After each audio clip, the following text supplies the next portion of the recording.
শীত এসে গেছে। উত্তরবঙ্গে এখন অনেকটা তুষারপাতের মতোই অবস্থা হচ্ছে। এত শীত পড়ে গেছে। শীতের সাথে কিছু পিঠা যেমন খাচ্ছে মানুষ, তেমন তার সাথে কিছু কমপ্লিকেশন ও আসছে। সেটা কি? সেটা হচ্ছে মানুষ যখন ঠান্ডায় একটু গরম হওয়ার চেষ্টা করে, তখনই সমস্যাগুলো দেখা দিচ্ছে। কিভাবে? ১ম হচ্ছে যে মানুষ একটু গরম পানি দিয়ে গোসল করতে যায়। তখন দেখা গেল গরম পানিটা আর নরমাল পানির মিক্সচারটা হয়তো প্রপোর্শন না হওয়াতে গরম পানির মধ্যে বেশি পড়ে যাওয়াতে সেখানে পড়ে যাচ্ছে। এটাকে আমরা স্ক্যাল্ড বলি। আরেকটা হতে পারে যে এবার শীতের মধ্যে অনেক ধরনের পিঠা তৈরি করতে যেয়ে তেলেও বেশ কিছু আক্রান্ত হচ্ছে। সেটা হলো আ তেল ছিটা এসে লাগছে, সেখানে মুখ, হাত এগুলো বার্ন হচ্ছে। আর সবচেয়ে বেশি যেটা হচ্ছে সেটা হচ্ছে হলো মানুষ যখন শীতে গরম হতে যায়, চুলা বা বাইরে লাকড়ি দিয়ে আগুন ধরে যে চারদিকে বসে থাকে, তখন তার কোনোভাবে আগুন লেগে যাচ্ছে গায়ে। এবং এখান থেকেও কিন্তু বেশ কিছু মানুষ আক্রান্ত হচ্ছে। চতুর্থত শীতকালে আরেকটা জিনিস হচ্ছে সেটা হলো কেউ দেখা হট ওয়াটার ব্যাগ যেটাকে বলে, এটা তারা পিঠের নিচে নিয়ে শুয়ে থাকে। কিন্তু আমাদের দেশে হট ওয়াটার ব্যাগের হয় দেখা যায় মুখটা ঠিকমতো আটকানো হয় না। অথবা অনেক পুরানো হয়ে যাওয়াতে এটা ফেটে যায় অথবা মুখ খুলে গরম পানি পিঠ এবং পেছন দিকটা তার পড়ে যায়। এই কারণে অনেকগুলো মানুষ সাফার করছে। অলরেডি শীত শুরু হয়েছে মাত্র, তাতেই কিন্তু আমরা বেশ কিছু পেশেন্ট এই ধরনের পেয়েছি, যারা এই ধরনের সমস্যায় তারা ভুগছে। তো কি করব তাহলে এখন আমরা?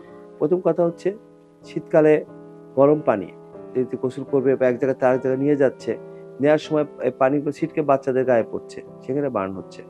তাহলে আমরা পানিগুলো যখন এক জায়গা থেকে রান্নাঘর থেকে বাথরুমে নিবো, তখন একটা বালতিতে নেওয়াটা বেটার। বালতিতে নিলে সেখানে ছিটকে পড়ার ভয়টা কম থাকে। দ্বিতীয়ত সাবধান হতে হবে যাতে আপনারা পানিটাকে সাবধানভাবে মিক্সিংটা ভালো হয়। নরমাল এবং পানিটা মিক্স করে তারা ব্যবহার করবে। এখানেও সে মানে গরম পানিতে পুড়ে যাওয়ার সম্ভাবনাটা একটু কমবে। তৃতীয়ত মানুষ পিঠাপুলি খাবে এই হেমন্তকালে বা শীতকালে যে পিঠাগুলো খাবে, এগুলো বানানোর সময় যেন সাবধানতা অবলম্বন করে ওনারা এই কথা মনে রাখে, একটা অ্যাক্সিডেন্ট যেকোনো সময় হতে পারে। তাহলেও কিন্তু তাদের গরম তেল ছিটকে আসা বা তার গায়ে মানে অন্য বিভিন্ন জায়গায় লাগা এটা কিন্তু কম হবে। আরেকটা হলো ওই যখন কিছু দেয় চুলার ইয়েতে প্যানে ছিটকে আসে, ওটাও কিন্তু বার্ন হয়। ওটাও আপনার সাবধানতা অবলম্বন করলে এটা রেহাই পাওয়া যায়। আর আরেকটা হচ্ছে যেটা কমন সেটা হচ্ছে ফায়ার প্লেস আমরা বলি ইংলিশে ফায়ার প্লেস কিন্তু বাংলায় আমরা বলি আগুন পোহানো। তো গ্রামের মানুষ যখন বা অনেক জায়গাতে আছে ঠান্ডা বেশি আগুন পোহাতে যায়, কিছু লাকড়ি এক জায়গায় জোগাড় করে আগুন ধরায় দেয়। দিয়ে চারদিকে বসে মানুষ।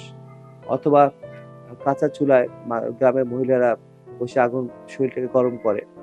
তখনই দুর্ঘটনা ঘটে। দেখা যাচ্ছে যে কোনোভাবে হয়তো কাপড়টা চুলার মধ্যে টাচে আসলো আগুন ধরে গেল। তাতেও কিন্তু দেখা যায় যে তার শরীরে দগ্ধ হচ্ছে। তো এই ঘটনাগুলো কিন্তু বেশ ঘটছে। তো সুতরাং আপনারা যদি একটু সাবধানতা অবলম্বন করেন যে তাহলে কিন্তু এই দুর্ঘটনাগুলো থেকে নিজেদেরকে আমরা বাঁচাতে পারি। আর লাস্ট যেটা আছে সেটা হচ্ছে hot water bag. Hot water bag ফেটে যাচ্ছে অথবা আ মুখটা খুলে যাচ্ছে যে মুখটা হয়তো টাইট দেওয়া হয়নি। তো এই কারণে আমরা কিন্তু এই শীতে বেশ কিছু বার্ন অলরেডি পেয়েছি। যেগুলো হট ওয়াটার ব্যাগ থেকে বার্ন হয়েছে বিশেষ করে পিছনে এবং বাটাকে। এটা হচ্ছে এটা বয়স্ক মানুষরাই বেশি হয়। যারা সেক নেয় শীতকালে অথবা ওইটা নিয়ে ঘুমায় রাতে তাদের। তো আপনারা একটু চেক করে নিবেন যে ব্যাগটা যে ভালো আছে কিনা, লিক আছে কিনা অথবা ব্যাগের মুখটা ঠিকমতো লাগানো আছে কিনা। এখন প্রতিকার কি করবেন? প্রতিকার খুব সহজ। একটু যখনই দেখবেন যে গরম পানিতে বার্ন হইছে, কোনো কথা নেই গরম পানি বন্ধ করে দিয়ে সাথে নরমাল পানি সেটা গায়ে ঢালতে থাকবেন। যেখানটা পুড়েছে গায়ে ঢেলে অন্ততপক্ষে ১০-১৫ মিনিট। তাতে ক্ষতি কম হবে এবং জ্বলুনিটা কমে যাবে। তারপর যেটা করবেন সেটা হচ্ছে একটা ভেজা কাপড় দিয়ে ঢেকে রাখবেন। ঢেকে কোনো নিকটস্থ ডাক্তারের কাছে যাবেন। তারা বাকি ব্যবস্থা করবে। বিশেষ করে যারা বার্ন চিকিৎসা করে। আর যেখানে মানে প্রত্যেকটা জিনিসের মোটামুটি একই রকম ট্রিটমেন্ট নিয়ম। আর যদি অনেক বেশি পড়ে যায়, সেখানে ছোটখাটো বা আমি কোনো ছোটখাটো বার্নের কথা বললাম।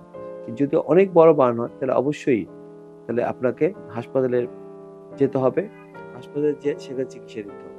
ওখানকার ডাক্তাররা এখন সিদ্ধান্ত নেবেন যে রুগীটা ভর্তি লাগবে কি লাগবে না। নাকি আউটডোর বেসিসে বাসায় ট্রিটমেন্ট করতে পারবে। সেখানে ট্রিটমেন্ট যেটা তারা করবে সেটা অনেক সময় ফ্লুইড থেরাপি লাগবে।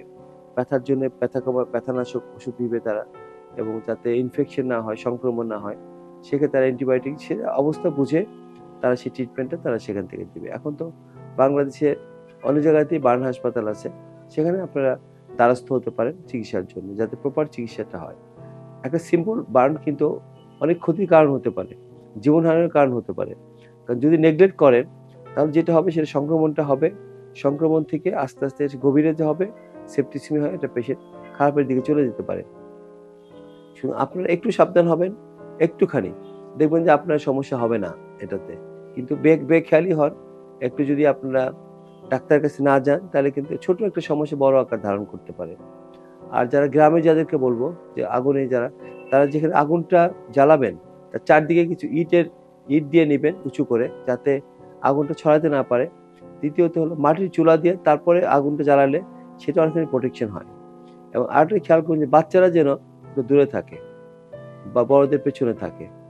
আর যদি আপনাদের যখন আগুনে গরম হওয়ার কিছু শেষ হয়ে যাবে তখন চুলাটাকে পানি দিয়ে নিভিয়ে রাখবেন, নাহলে দেখা যাবে ওইখানে কয়লাটা গরম থাকে, বাচ্চারা খেলতে খেলতে যায় তার মধ্যে পা দিবে অথবা হাত ঢুকায় দিল, সেখানে পুড়ে যেতে পারে।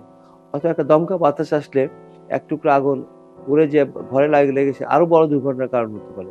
এই কারণে বলবো যে চতুর্দিকে ইটের একটা বেড়া দেন অথবা মাটির বেড়া দেন, দিয়ে ছোট্ট একটা দরজার মতো রাখুন যেখান দিয়ে আপনারা লাকড়ি দিবেন বা কয়লা দিবেন। আর চিকিৎসার ব্যাপার একই, ছোটখাটো বার্ন হলে আপনারা পানি দিবেন, আর বড় বার্ন হলে অবশ্যই নিকটস্থ হাসপাতালে আপনারা যাবেন, চিকিৎসকরা আপনার বাকি ব্যবস্থা তারা করবে। ধন্যবাদ সবাইকে, শীতের শুভেচ্ছা। আপনাদের স্বাস্থ্য বিষয়ে সচেতন করার জন্যই আমাদের এই আয়োজন। তাই প্রতিনিয়ত স্বাস্থ্য বিষয়ে বিভিন্ন টিপস পেতে আমাদের চ্যানেলটি সাবস্ক্রাইব করুন এবং বেশি বেশি লাইক ও শেয়ারের মাধ্যমে সবাইকে আমাদের সঙ্গে সংযুক্ত হবার সুযোগ করে দিন। ডায়াবেটিস চিকিৎসায় 3D বলে একটি কথা প্রচলিত আছে। এই 3D কি? এই 3D হচ্ছে ডিসিপ্লিন, ড্রাগ এবং ডায়েট। আপনি ডিসিপ্লিন লাইফ লিড করছেন, ড্রাগসও খাচ্ছেন, কিন্তু ডায়েট সেটি কেমন হবে? এই বিষয়ে সঠিক পরামর্শ দিতে পারবেন একজন পুষ্টিবিদ। তাই এই বিষয়ে সমন্বিত সেবা দিতে রয়েছি আমরা।